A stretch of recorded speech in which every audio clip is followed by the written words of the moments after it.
Olá, meus irmãos e irmãs de Ideal Espírita, vocês amigos e amigas que nos acompanham aqui na página Estação da Luz Espírita, muitíssimo obrigado mesmo pela sua companhia. A nossa página Estação da Luz Espírita não tem fins lucrativos, o objetivo é a divulgação da doutrina espírita. E é por isso que nós reunimos aqui esta sede de matérias espíritas para que possa atender às suas necessidades, estudo, lazer, pesquisa. Você encontra aqui na nossa página Estação da Luz Espírita os livros da codificação, obras suplementares, entrevistas, palestras e os programas da Web Rádio Estação da Luz de Natal e Web Rádio Cristo Consolador de São Paulo. Ou seja, um acervo que atenda às suas necessidades, sem fins lucrativos. O objetivo é a divulgação da doutrina espírita. E agora eu convido você para nos acompanhar na reprodução de mais esse trabalho imperdível. Muito obrigado mesmo pela sua companhia e vamos juntos!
Ora, muito boa tarde aí no Brasil, boa noite aqui em Portugal. Estamos aqui mais uma vez para dar início a mais um programa de estudo aprofundado do nosso querido livro Paulo de Tarso, não é? Que é o nosso livro de Paulo e Estevão. Psicografia de Francisco Cândido Xavier, pelo Espírito Emmanuel. Ainda estamos na fase em que ele é Saulo, quase a passar para Paulo, mas ainda não chegámos lá. Estamos nessa fase. Estamos numa fase bastante interessante, que é a fase em que ele está com um casal, neste momento, no meio do deserto, trabalhando como tecelão, e que descobriu, nada mais, nada menos, que está com um casal que é cristão. Portanto, estamos neste momento, não é? É neste momento que nós estamos. Então vamos ver como é que vai decorrer a partir de agora. Querida Renata, muito bem-vinda. Obrigada, Sônia. Uma alegria, né? Esses momentos assim do livro. Acho que o livro inteiro é emocionante, né? Mas tem alguns momentos que tocam profundamente o nosso coração. Né? E nessa ida de Saulo para o deserto, a gente tem a importância do recomeço, né? Que é o convite a todos nós diante da diversidade da vida, que é sobre retomar de maneira simples, né? A confiança, a fé, que é o que ele está fazendo agora, mais uma vez servindo de inspiração para todos nós. É isso mesmo. Relembrando que este programa é gravado, portanto, tanto pode ser visto agora, em direto, como pode ser visto no futuro, e podem sempre colocar questões, mesmo que sejam questões no futuro. Ou seja, estejam a ver o programa no futuro e queiram colocar questões. Nós vamos sempre responder. Como também sabem, nós respondemos às questões de acordo com a ordem de leitura que nós estamos. Se fizerem alguma questão mais para a frente, nós guardamos e no momento oportuno vamos responder. Nenhuma delas fica por responder. E nós gostamos de receber perguntas, porque elas são muito bem-vindas. É sinónimo que vocês estão connosco. Então, nesse aspecto é benéfico. A nossa querida Bíblia não está aqui agora de momento, mas ela vai entrar. Quase a chegar. Eu ia pedir, se a Renata não se importar, que ela fizesse a nossa prece inicial. Pode ser? Claro. Querido Mestre, doce Jesus, mais uma vez nos colocamos diante de Ti, como humildes aprendizes do vosso ensinamento, da vossa palavra, através desse livro abençoado que nos une.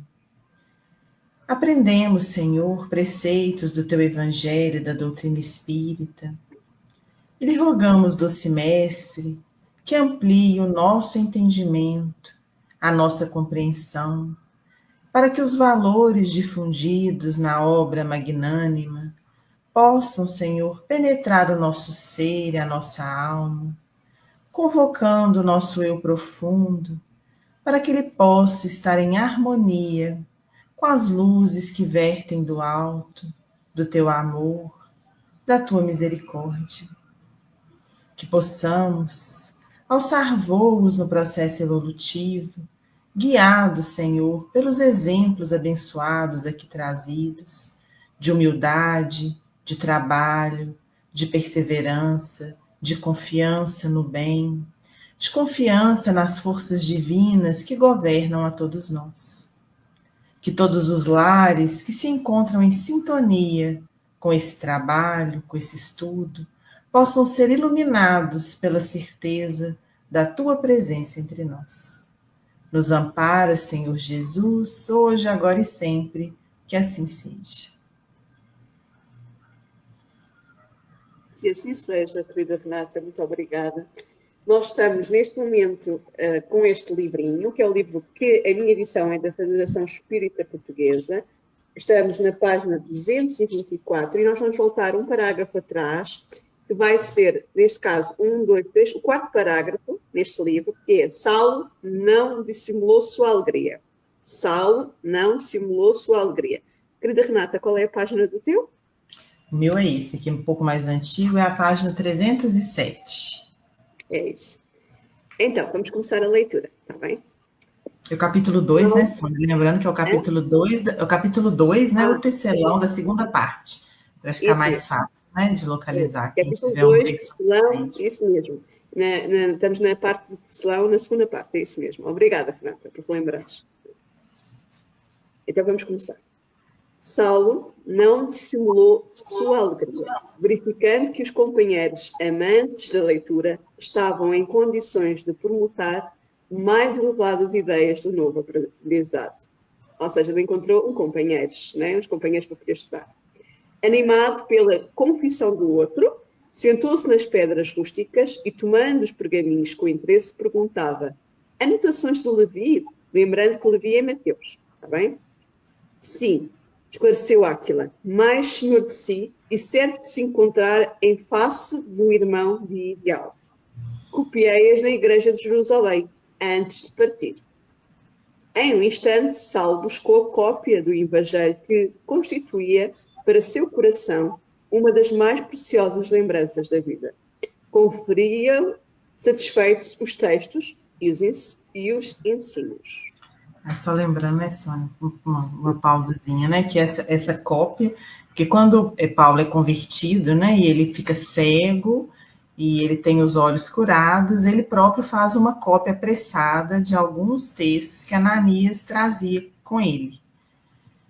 Mas quando ele encontra com Gamaliel, Gamaliel vai dar a ele de presente uma versão completa das anotações de Levi que se tinham disponíveis até então.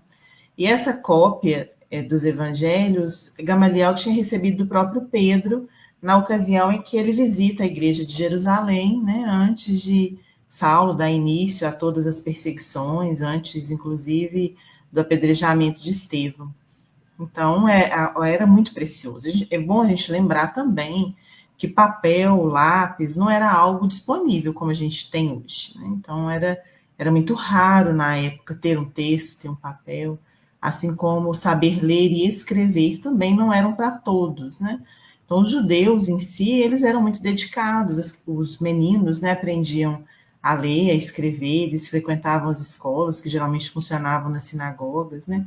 As meninas normalmente aprendiam em casa, mas eles tinham acesso a esse nível de cultura, de buscar esses textos, né? E esse casal, só, né, para que a gente possa lembrar, eles eram empregados do irmão de Gamaliel, né, assim como Saulo passou a ser, e eles residiam sozinhos num oásis no deserto. E esses oásis, eles eram, assim, fundamentais para as caravanas que cruzavam o deserto, ainda o são, né? Então, quando a gente tem a oportunidade, assim, de cruzar o deserto, os pousos, né, onde a gente tem de abastecimento, geralmente são, hoje em dia, faz-se poços, né, poços mais profundos, circula-se água através do sistema de irrigação. Hoje, Israel é toda irrigada. Vai passando nas estradas, a gente vai vendo quilômetros e mais quilômetros de mangueira para favorecer a produção de alimentos, né? Então, a gente está aqui numa época em que isso não acontecia, mas ele ainda está numa região ainda mais deserta.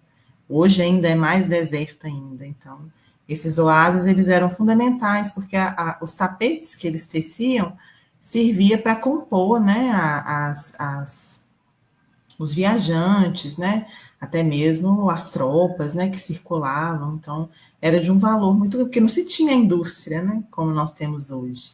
Então, a tecelagem, ela era fundamental, né? Quem já teve a oportunidade de ver o modo de vida, né, dessas pessoas no deserto, eles não têm os móveis que a gente tem. Então, os tapetes, eles representam boa parte da organização do ambiente, né, servem para compor a montaria, para se deslocar.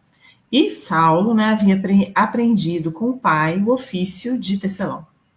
Era prática, né? Eu sei que vocês já comentaram isso aqui no outro momento. Era prática que as famílias elas ensinassem, né? Os pais ensinavam os filhos um ofício, independente da condição econômica em que eles viviam. Fazia parte da infância essa disciplina. E também nos convida a pensar o quanto é importante também a gente ensinar os filhos a terem amor pelo trabalho. E nesse momento em que ele recomeça, ele vai se valer dessa profissão que ele aprendeu na infância. Muito embora ali ela tivesse já há muito não praticada, ele vai encontrar, inclusive, nesses amigos, as orientações para a retomada, né, da agilidade do trabalho, para a solução ali, de pequenos problemas, né, naturais do processo da tecelagem. Então, companheiros, amigos e muito mais, que a gente vai descobrir agora. Né? Sim.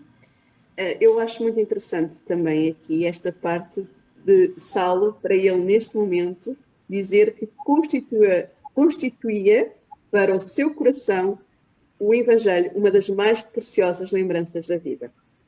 Quando nós pensarmos como ele, estamos a caminho.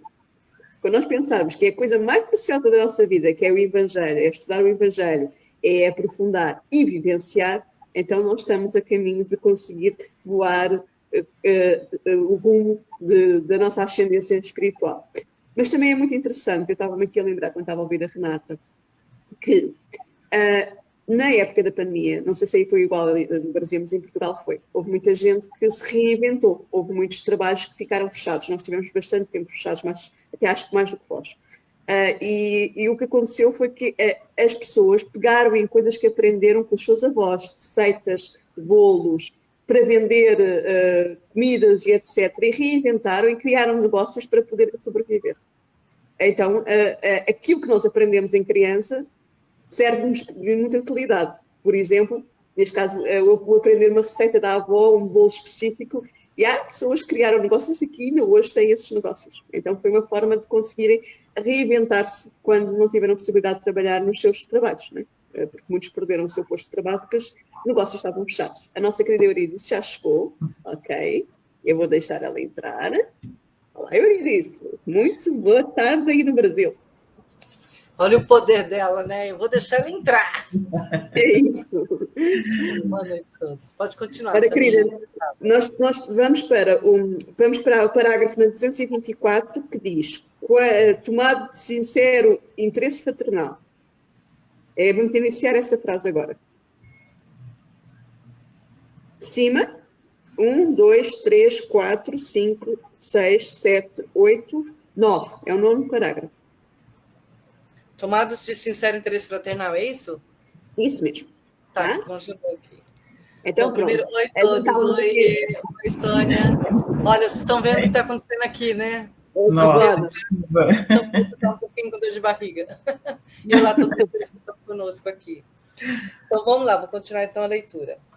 Tomado de sincero interesse fraternal, o ex-rabino interrogou com solicitude: quando saíram de Jerusalém? Folgo imenso quando encontro irmãos que conhecem de perto nossa cidade santa. Quando saí de Damasco, não previa que Jesus me reservasse tão gratas surpresas. Faz meses que de lá saímos, explicou Áquila, agora cheio de confiança na espontaneidade das palavras ouvidas. fomos compelidos a isso pelo movimento das perseguições. Podem falar, está desligado? Queres falar, Renata, primeiro? Lembrando, né, que as perseguições foram encabeçadas por Saulo, mas é importante a gente pensar que elas, mesmo sendo tão rigorosas, elas tiveram um papel, porque essa fuga em massa de Jerusalém fez com que as pessoas carregassem com elas o Evangelho. E o Evangelho foi disseminado de uma maneira incrível, em virtude desse movimento. Recentemente até eu estava lendo, acho que foi até na BBC, falando que eles encontraram um soldado romano, né, enterrado, né, e ele tinha não sei se vocês viram isso, né, ele tinha uma espécie de amuleto, e dentro desse amuleto tinha um papel. Levaram 3 anos para eles desenvolverem a tecnologia para descobrir o que estava escrito no papel, para que o papel fosse removido, lido ali, né, foi uns scanners que eles desenvolveram. E essa tumba, né, tem cerca de 2.000 anos, quase 2.000 anos. E eram trechos do Evangelho. Coisa mais linda. Aí, na reportagem fala o local onde esse romano estava enterrado. Então, pela datação, assim, a ciência comprova que a disseminação ela foi muito mais rápida do que a história foi capaz de registrar.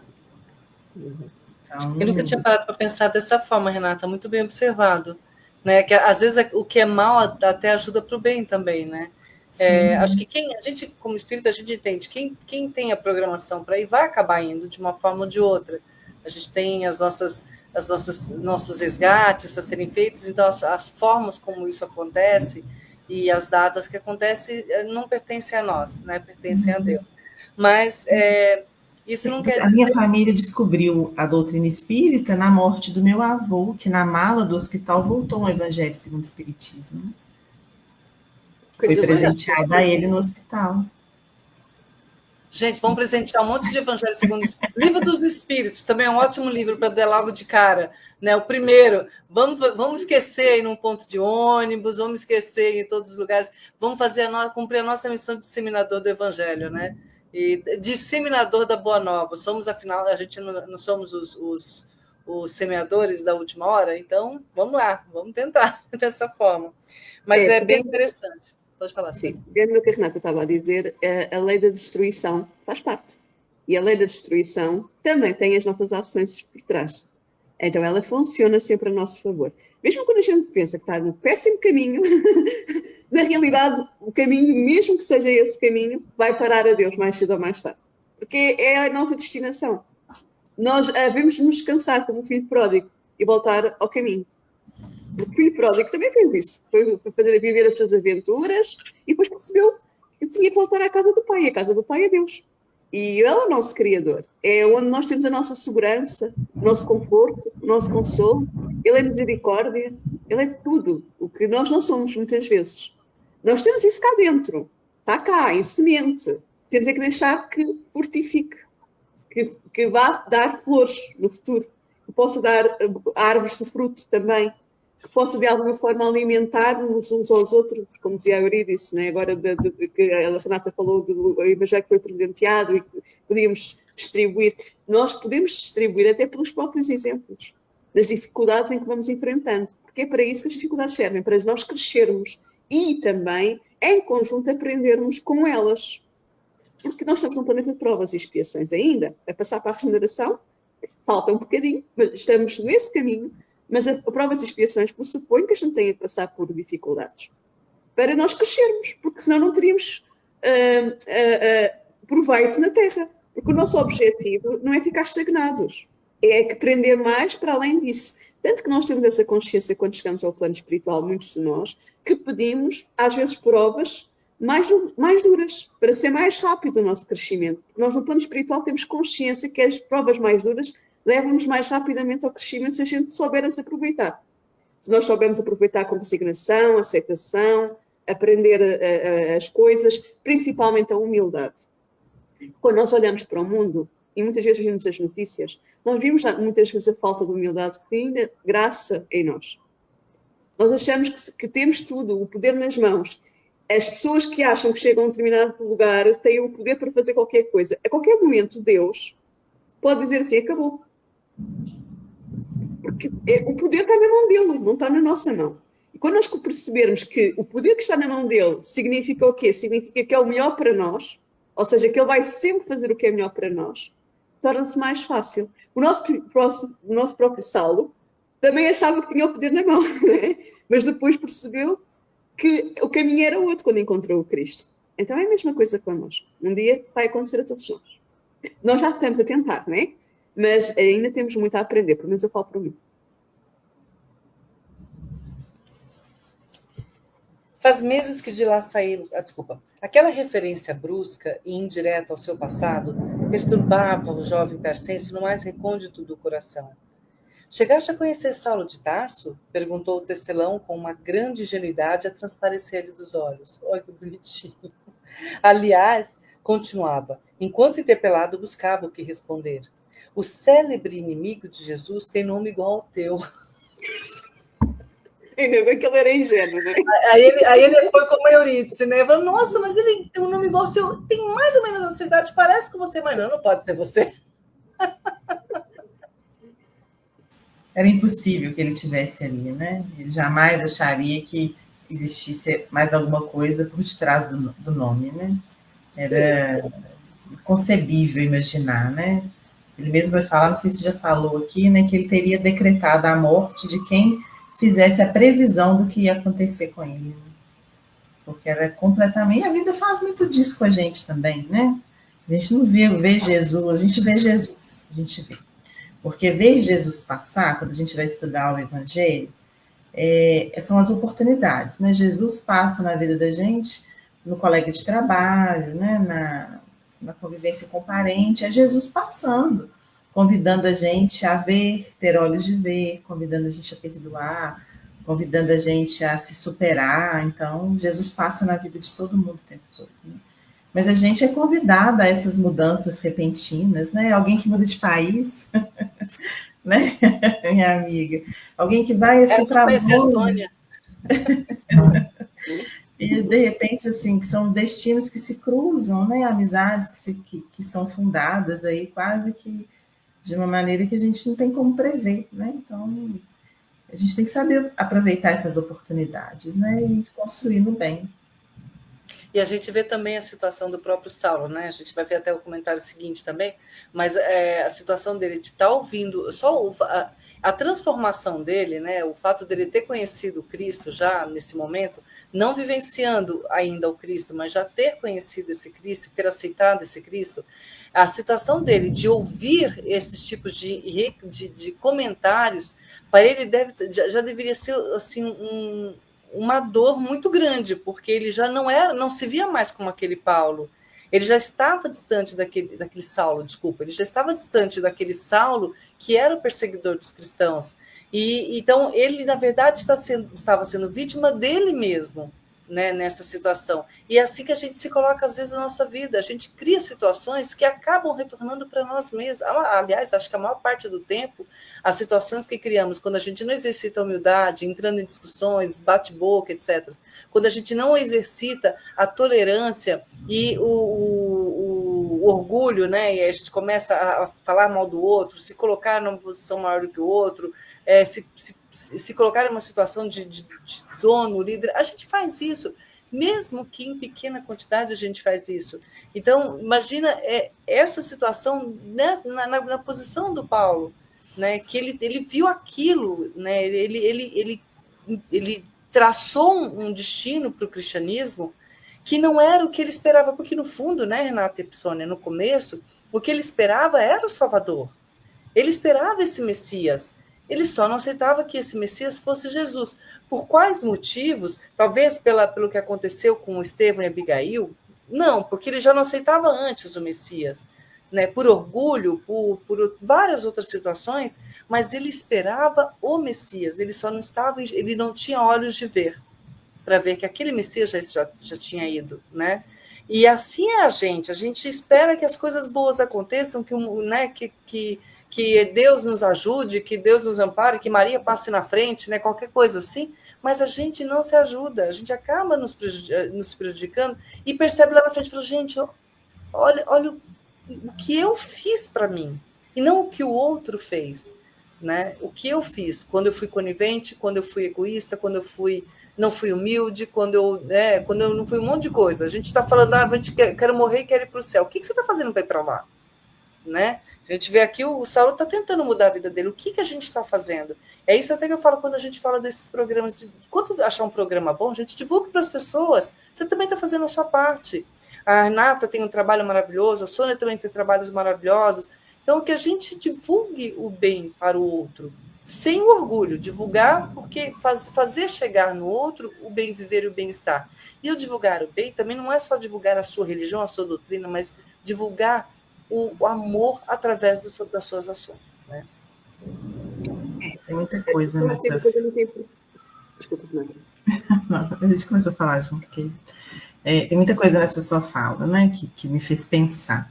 Então, a gente tem aí, primeiro, né, quando ele tem aquele diálogo com Gamaliel, o recorrer ao deserto, Gamaliel sabia que se ele voltasse para Jerusalém, ou se ele buscasse a família, ele estaria... Desculpa aí, gente, ao vivo e a cores. Ele estaria em risco, porque os valores de resistência que ele precisava ter ainda não estavam consolidados, né? Então, ele vai ter agora aqui, a gente sabe, né, uma primeira prova de fé e de auto-perdão. Eu fiquei pensando assim, nesse movimento, né, de quanto que às vezes a gente se martiriza diante das faltas cometidas e a gente é perseguido pelas escolhas que fizemos no passado.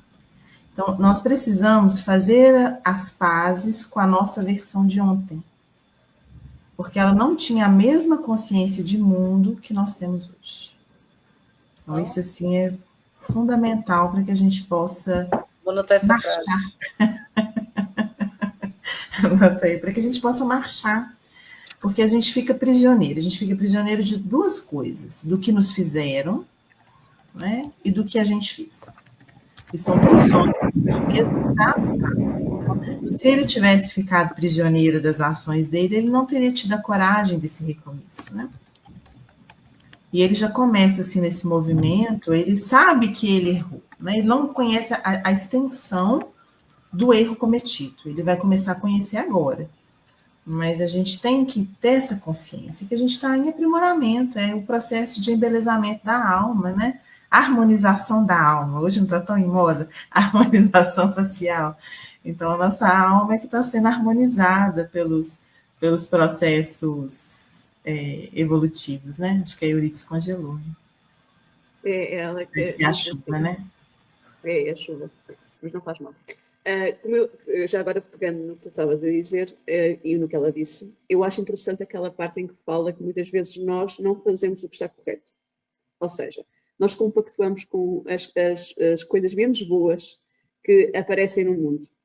E nós não podemos compactuar com elas quando elas são contrárias ao Cristo. Nós tivemos agora uma senhora que teve coragem de dizer, em plena cerimónia de posse do senhor presidente de um país, que era necessária misericórdia. Ela usou o Evangelho. Se nós virmos a homilia toda, não só aquela parte que está a aparecer, a homilia do princípio ao fim, ela usou o Evangelho para lhe dizer que aquilo que ele estava perpetuando não é cristão e que não pode dizer que é um Estado cristão quando não cumpre a vivência do Cristo. E isto é uma coisa muito importante. É porque muitas vezes nós nos dizemos cristãos, mas compactuamos com algumas falas que não são corretas, porque nos interessam de alguma forma. Algumas falas que vão sendo colocadas nas redes sociais, que vão sendo colocadas nas televisões, nos mídias, e depois nós compactuamos com aquelas frases que significam ostracizar outros, que sejam de raça A, B, que sejam da orientação sexual A ou B. Na realidade, somos os filhos de Deus. E Deus usa de misericórdia para connosco. Ele nos ama a todos da mesma forma. Então, tudo o que seja contrário ao amor e à misericórdia não é de Deus. E nós precisamos compreender. E também não é do Cristo. Basta olhar para a vida do Cristo para ver como é que ele era clemente com todas as pessoas que lhe apareciam no caminho e que tinham necessidades de evolução como nós. Começando pelos seus apóstolos. A negação do Pedro 3 vezes, o Tomé que precisou de ver para crer, e assim sucessivamente, que a gente poderia aqui detalhar, a mulher adulta, tanta coisa que a gente poderia detalhar. Então nós precisamos de compreender que nós vamos nos encontrar com os erros que nós cometemos nas outras vidas e nesta vida. A diferença é que o que a Renata falou, nós já temos uma outra consciência.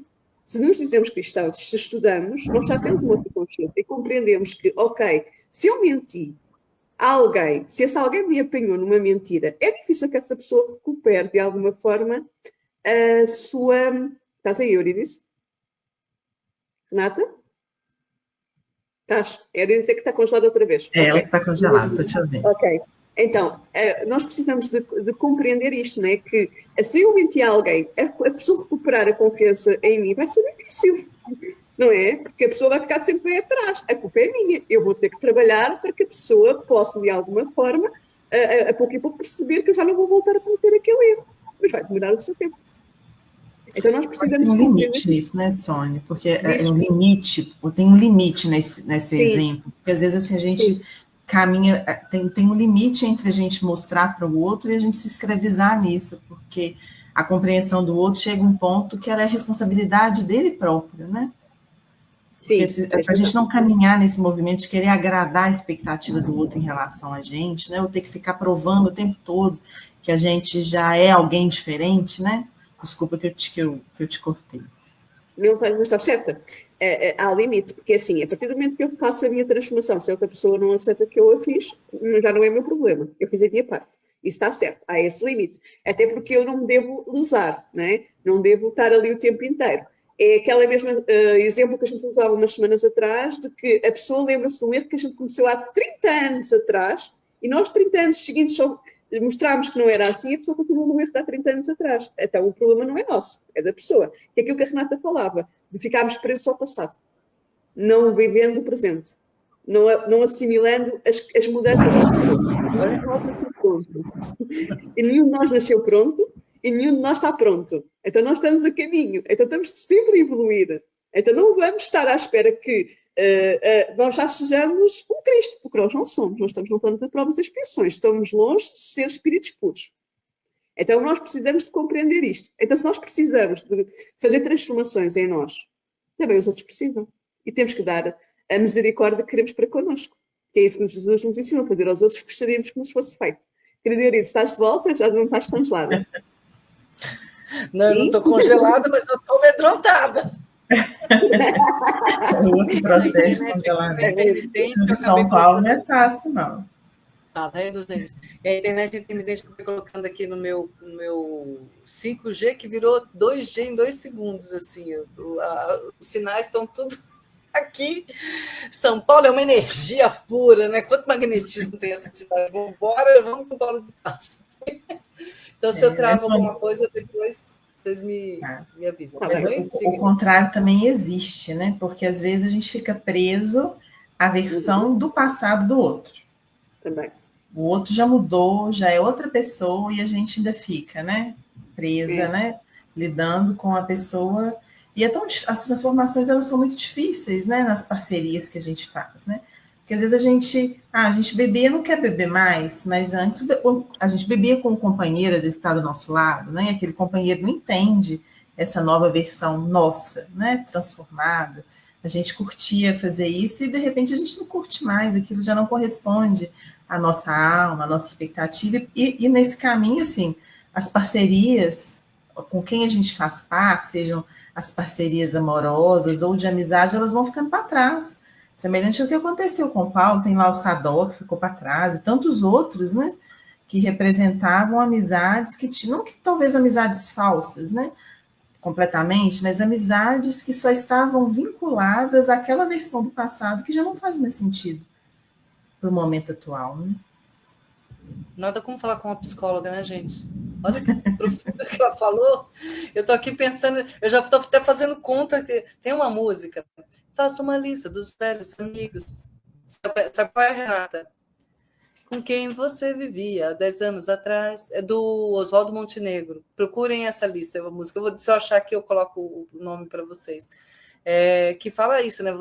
O que você tinha 10 anos atrás são pessoas que não vêm para cá. Né?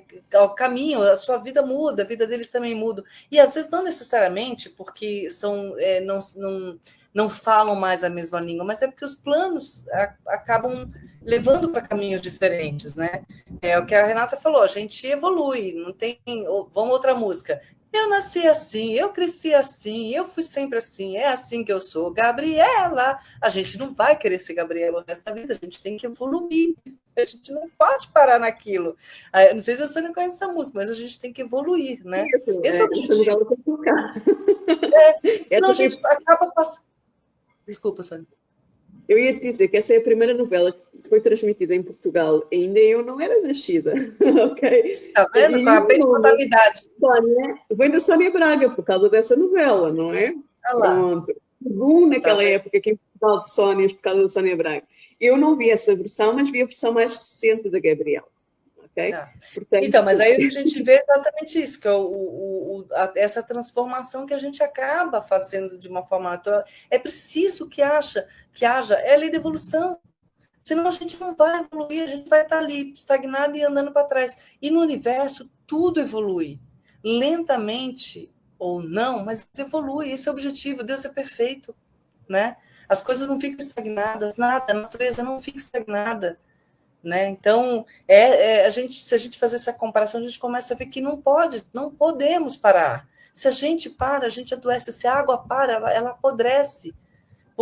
E não é porque ela apodrece que a água fica podre, as bactérias que estão ali vão começar, elas vão trabalhar. Alguma coisa vai trabalhar, então algo vai apodrecer ao redor de você. Então a gente tem que andar, a gente tem que caminhar, né? E é isso que o Paulo está fazendo. Quando alguém falar com a gente assim, nossa, mas eu não te reconheço mais, você não é mais a pessoa que eu conheci, a gente tem que falar, que bom, né?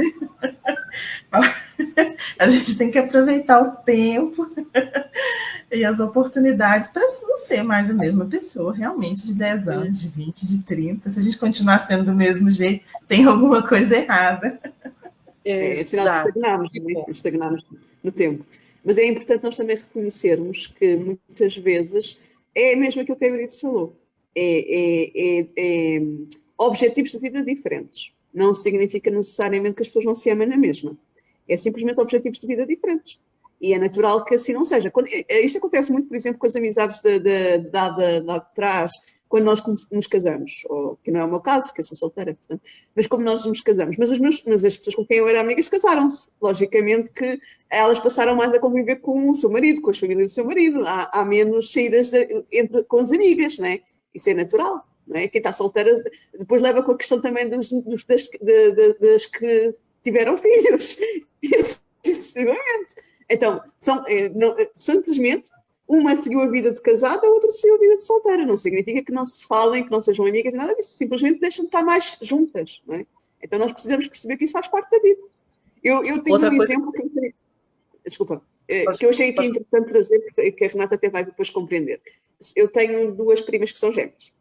E são completamente diferentes, como é expectável, porque são espíritos diferentes. Okay? E uma delas, eu fiquei a pensar sobre isso, porque uma delas afastou-se, ela própria, da amiga que começou a namorar, porque a amiga namorava. A amiga não se afastou dela, mas ela afastou-se. E às vezes ficamos a pensar, às vezes nós próprios é que achamos que estamos a ser um peso, estamos ali a prejudicar o casal, né? Então vamos nos afastar. E isto é porque a gente também se sente um peso, na realidade. Porque achamos que estamos ali a invadir um espaço do outro, que é o espaço da 2. Só que é suposto nós convivemos uns com os outros. Também tem que haver aqui um equilíbrio, certo, Renata? Outra coisa que também a gente... isso me lembra, né? A gente falando aqui essas personalidades do passado e personalidades do presente, isso me lembra também esses afastamentos pela religião.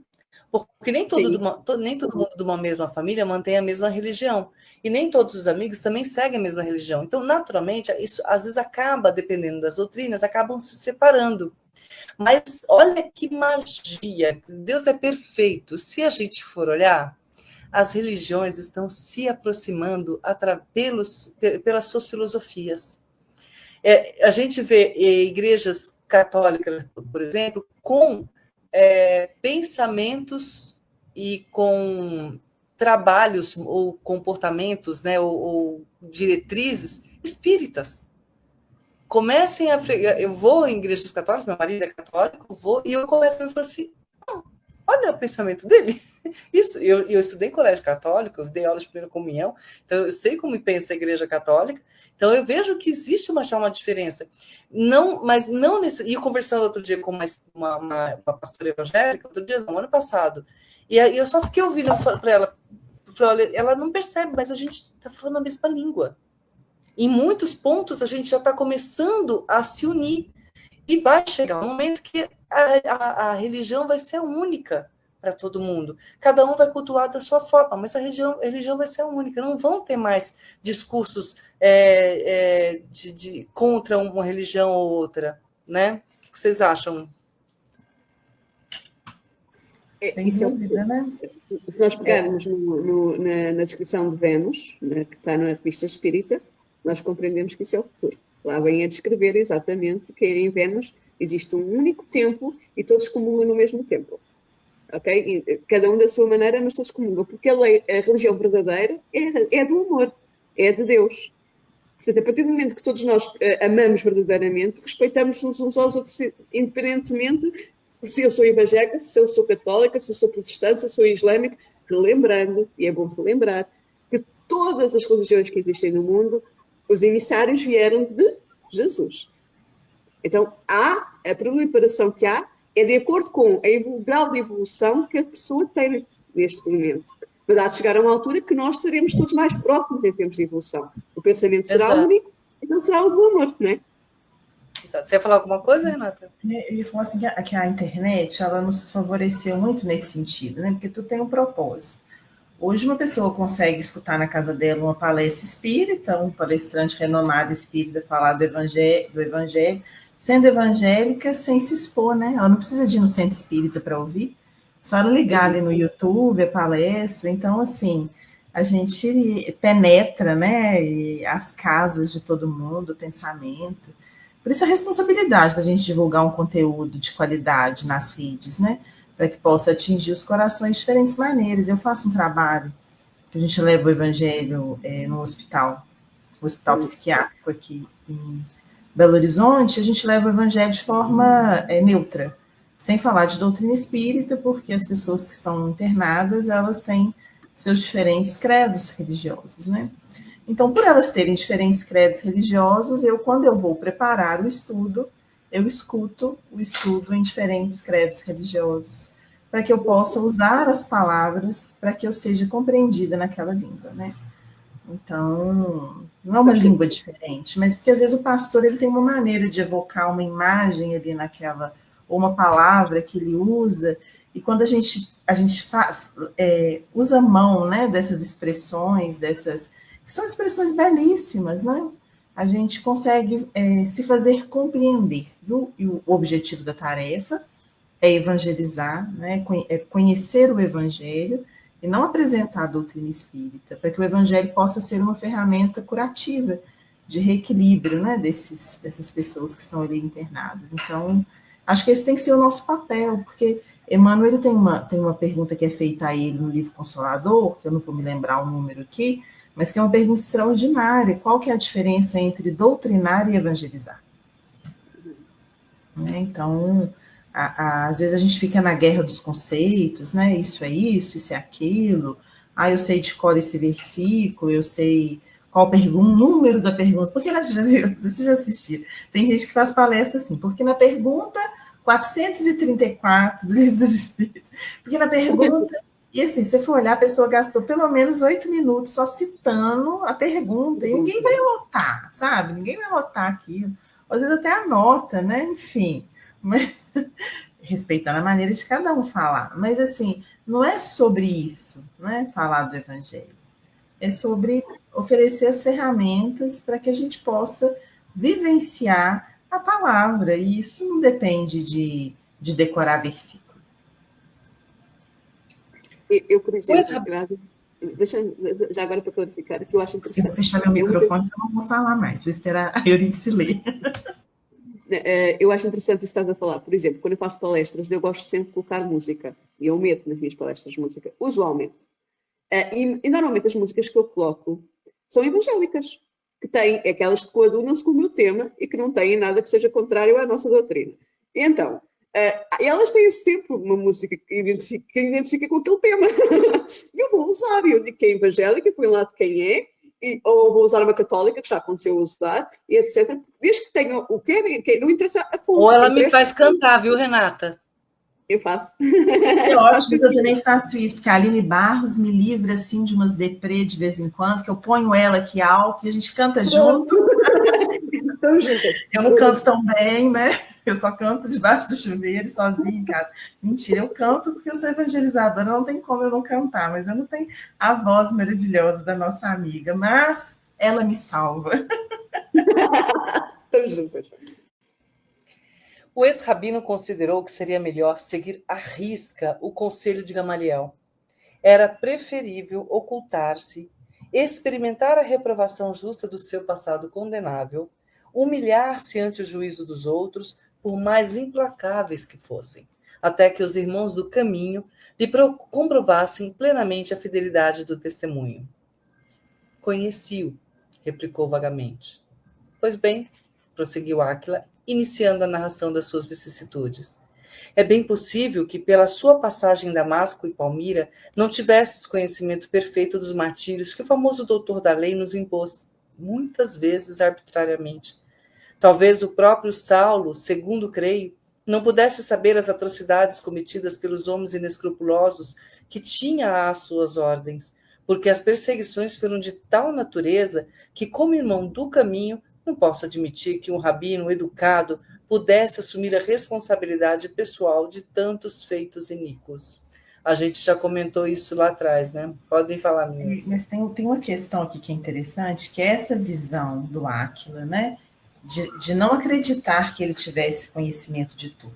Porque aqui a gente tem um exemplo dos olhos bons, né? Porque como os olhos dele são bons, ele reconhece a bondade em todo lugar. E às vezes a gente não faz isso, né? Então, quando às vezes a gente está falando mal de alguém, julgando, não, mas ela é perversa, ela é isso, ela é aquilo, porque eu tenho certeza que quando ela disse isso e aquilo, ela queria dizer, ela expressou todo o veneno que ela traz na alma dela, né?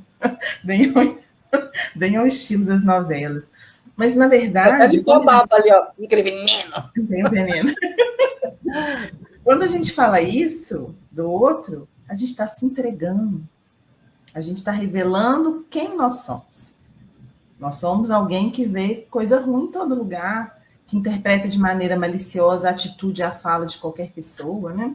Tem uma pessoa que eu tenho convivido, né? E é muito engraçada, e às vezes ela compartilha comigo áudios de conversas que ela teve com outras pessoas.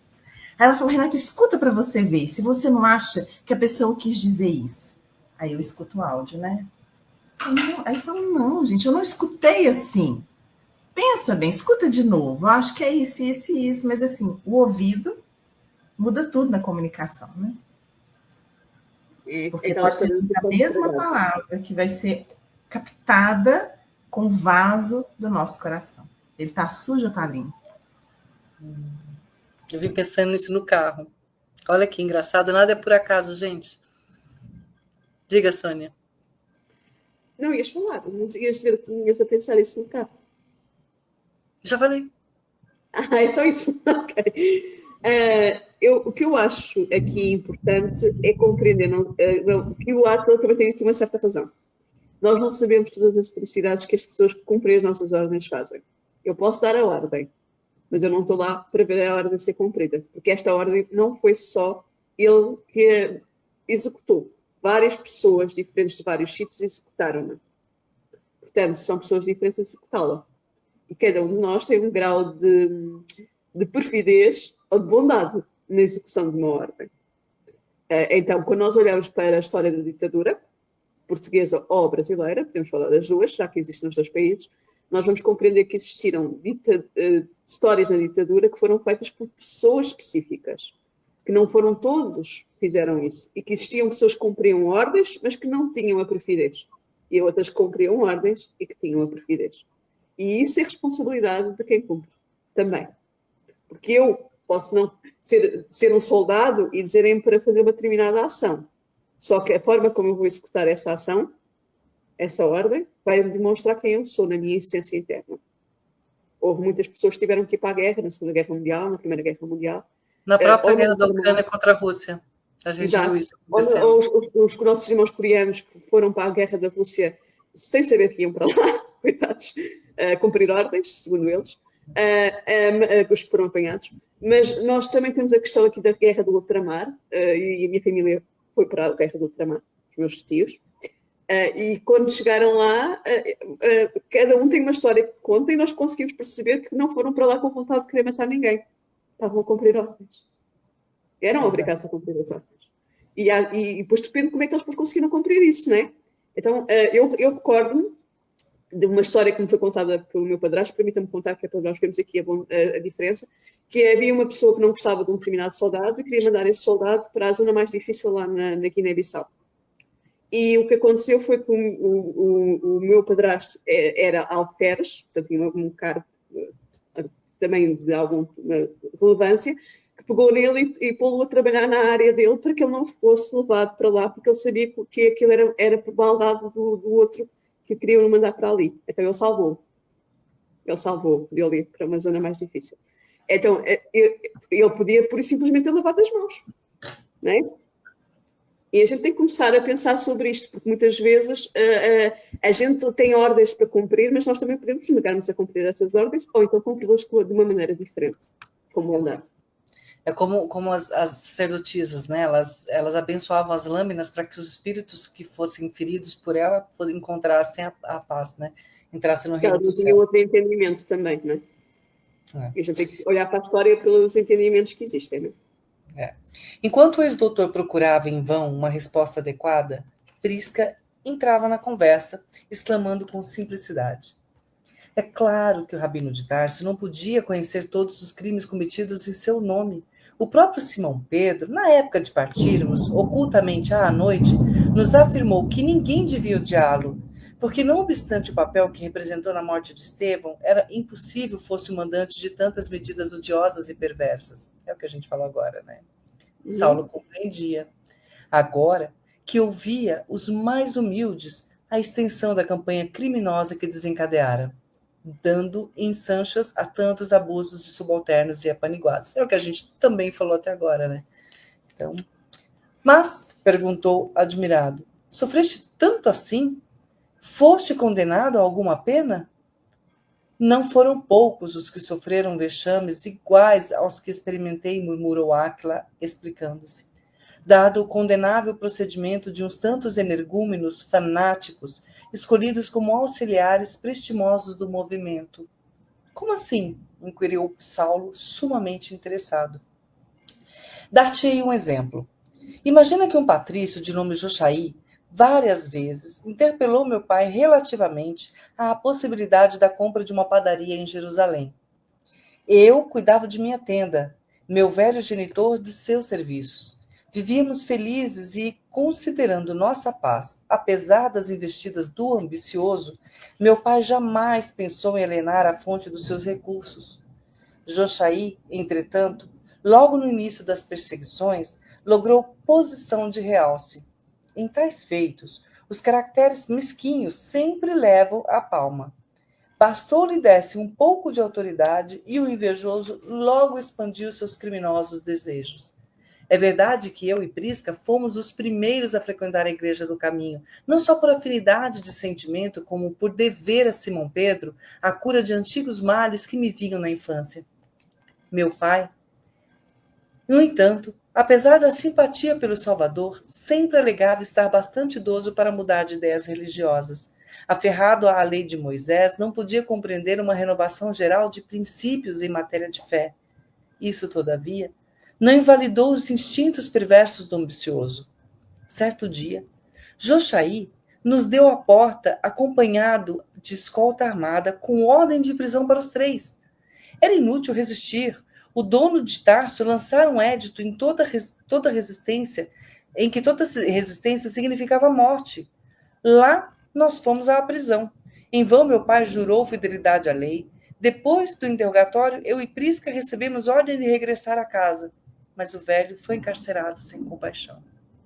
Os bens modestos foram imediatamente confiscados. Depois de muitas providências de nossa parte, conseguimos voltar-se ele à nossa companhia, e o valoroso velhinho, cujo único arrimo era a minha dedicação filial, na sua senectude e viuvez, expirou em nossos braços no de imediato ao livramento, por nós ansiosamente esperado.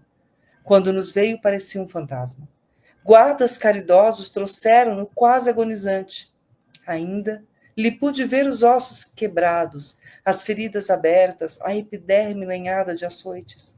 Em palavras titubeantes, descreveu as cenas lamentáveis do cárcere. O próprio Jochaí, rodeado de sequazes, foi o autor dos últimos suplícios. Não podendo resistir aos sofrimentos, entregou a alma a Deus.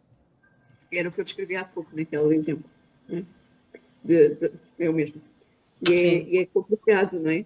Isto aqui dá para perceber duas histórias em épocas diferentes, que a evolução não dá saltos. A gente tem o nosso tempo para progredir, não é, Renata? Isso mesmo, a gente pensa na responsabilidade que a gente tem nas mãos no ofício que a gente desempenha, seja ele qual for. Porque nós somos, às vezes nós estamos na posição, né, da chefia ali, né, da liderança, né? Hoje tem os líderes, os liderados, seja a gente liderado ou líder, nós temos um dever, a gente tem um compromisso com o diploma que a gente carrega, né? E esse diploma, a gente aprende até na obra de André Luiz, que ele é um empréstimo da providência divina. Então, a gente tem que exercer a nossa profissão com responsabilidade, com ética. Muito embora a gente tenha os valores morais, que eles são circunstanciais, muitas vezes, a um momento evolutivo. Então, às vezes, algo é permitido perante a lei dos homens, mas não faz parte da ética divina. Então, a gente tem que estar em sintonia com a ética divina, que é muito mais ampla. Muitas vezes, a gente vai se valer ou do diploma, ou de influências, para se favorecer, para fazer com que a nossa vontade se prevaleça. Então, é importante que a gente possa exercer esse movimento da vida e do trabalho dentro da forma mais ética possível, porque às vezes a gente acha assim, olha, não, eu faço a caridade, eu participo do estudo, então tudo bem, sei lá, essa época, eu vou vender recibo, né? Eu vou enganar o leão da Receita Federal, sabe? Então, vou sonegar o imposto. Então, a gente acha assim que tudo bem fazer isso, todo mundo faz, né? Mas aí a gente esquece, né, de dar a César o que é de César, né? Então, acho que eu já até comentei isso aqui, né? A gente tinha esse Honório aqui em Belo Horizonte, uma vez ele fez um congresso, e no congresso não se podia usar o título para poder se apresentar no Congresso Espírita. Então, não poderia ser assim, a Renata, juíza de direito. Entendeu? Tinha que ser a Renata, trabalhadora do Grupo Espírita, tal. Porque hoje o título vem na frente. Você não tem assim um cartaz de um Congresso Espírita escrito assim, Renata, manicure, cabeleireira, Renata, maquiadora, fará para gente um estudo aprofundado do Evangelho. Aí todo mundo fala assim, como assim maquiadora? Qual que é o problema, né? Quer dizer que se eu sou maquiadora e o outro lá é juiz, quer dizer que ele tem mais conhecimento do que eu? Então a gente tem que prestar bastante atenção naquilo que a gente anda buscando, né? Isso me lembra Saulo de Tarso. Na verdade, Paulo, nas cartas, que explica também a história dos lenços. Eu acho que a gente também já conversou aqui, né? Porque as mulheres eram obrigadas a usar lenço, não era, e os homens não precisariam, era porque todas ficassem iguais, para não ter diferença entre classes sociais ou condições de vida, que no caso eram as prostitutas, né? Que, se não me engano, acho que tinham que rapar a cabeça na época, né? O que é muito importante, porque tu disseste isso, eu participei no Congresso Nacional do meu país, e pediram-me para fazer uma apresentação. E eu, na apresentação, não pus nada dos meus estudos. Pus simplesmente que eu pertencia, fazia parte do movimento espírita, não sei quantos anos, só as coisas do espiritismo mesmo, pura e simplesmente coisas do espiritismo. A pessoa que estava à frente daquilo mandou-me de volta a perguntar, mas é mesmo isto que queres que eu ponha? E eu respondi, sim, é isso que eu quero que eu ponhas. E foi isso que foi lá posto. Mas era a única que não tinha lá informação sobre a formação profissional ou a formação de estudos. Porque Mas eu sei acho quem tu é. Mas eu acho que é muito importante. Jesus me conhece e isso basta. É o que importa, exatamente. A gente tem que compreender que, às vezes, os títulos não significa que eu perceba alguma coisa de espiritualidade. A gente não pode, os títulos também podem, a pessoa do título também pode ter espiritualidade, atenção, não é isso que eu estou a dizer. Mas os títulos não significa que eu tenha espiritualidade. Temos que saber distinguir as coisas. Ok? Exato. E aí, infelizmente, o nosso tempo está acabando.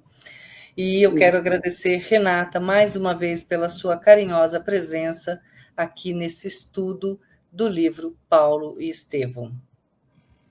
Eu que agradeço, né? Sempre uma alegria enorme esses momentos, esses encontros que a gente tem alegria, né, de somar junto com vocês dois. Muito obrigada.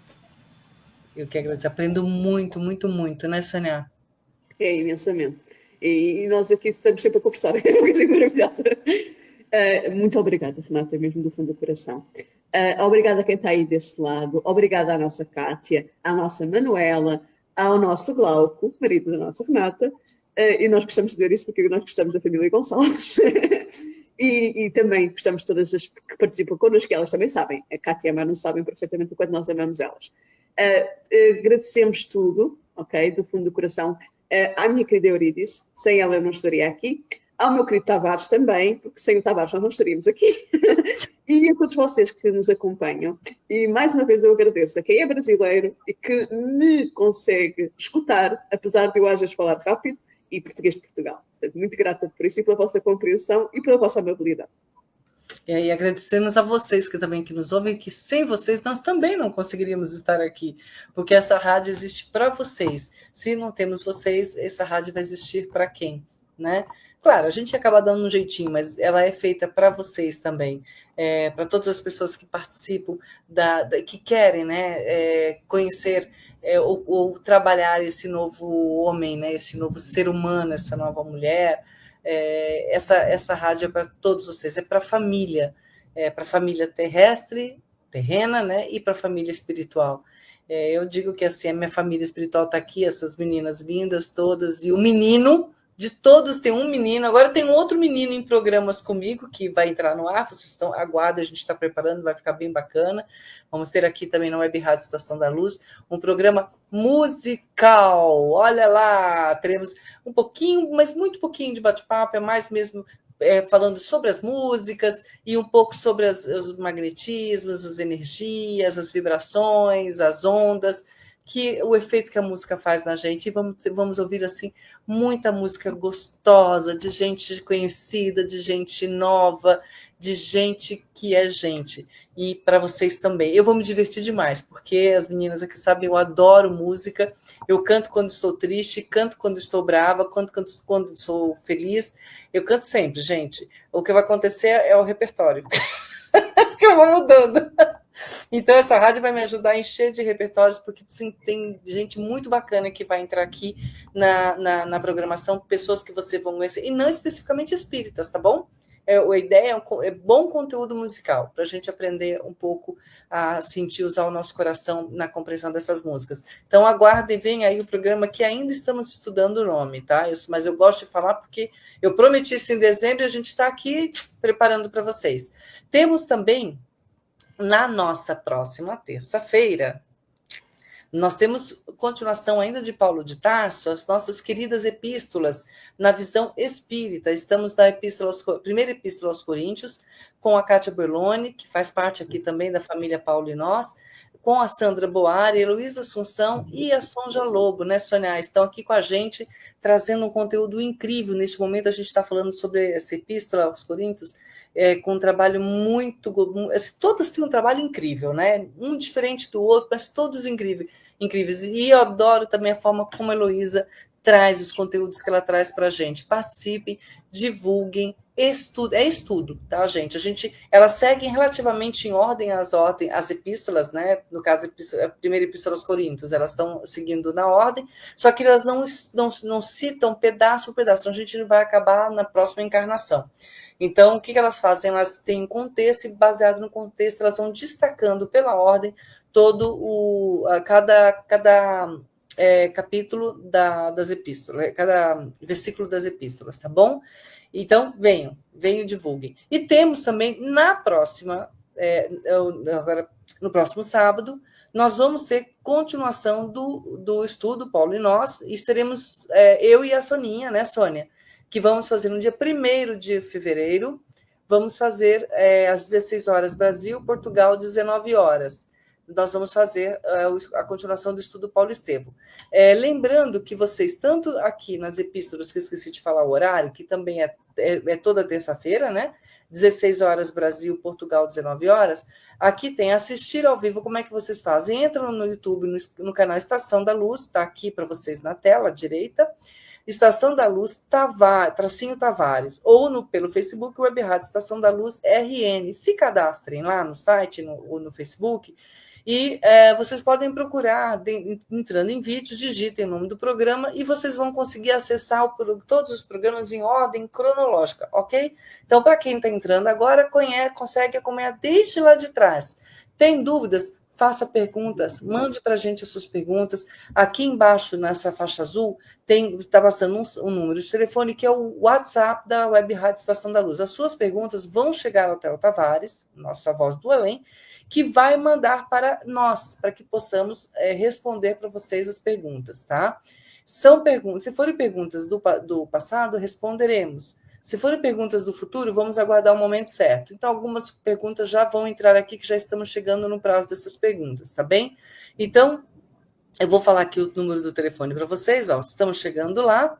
Esse número serve tanto para as epístolas quanto para o programa de Paulo e Nós. Ok, vamos lá. Vai chegar. Opa. Aqui, o WhatsApp, mais 55, porque é Brasil, ou 0055, 84, porque é do Rio Grande do Norte, e o número é 981853100, tá bom? Aí você manda a sua pergunta e a gente vai responder para vocês. E agora, do mais, eu quero novamente agradecer a presença de todos vocês que estão do outro lado, agora do presente ou os do futuro, e também a presença da minha super maninha Sônia e da Renata Gonçalves, por mais esse delicioso estudo, porque, gente, vale a pena ver de novo, viu? Literalmente.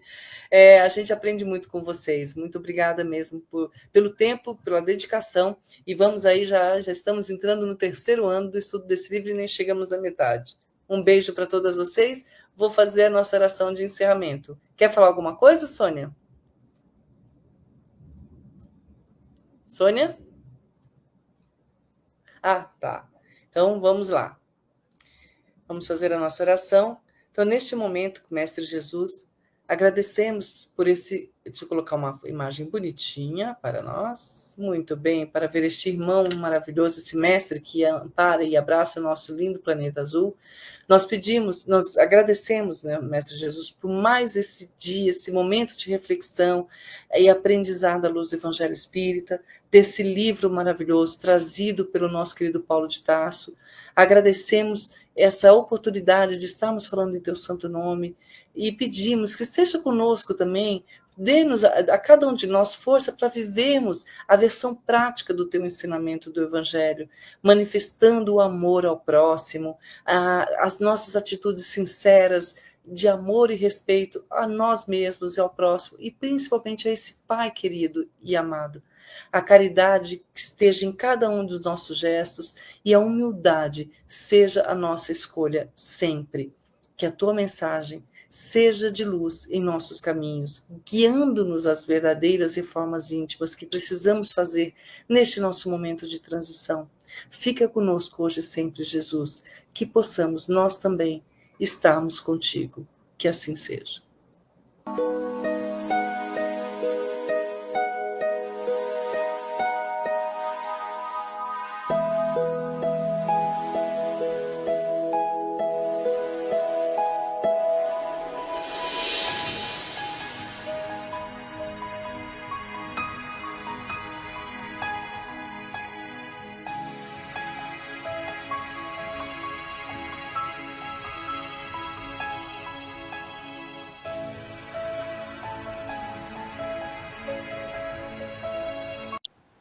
chegamos ao final da nossa atividade. Muitíssimo obrigado mesmo pela sua companhia e espero você no próximo evento.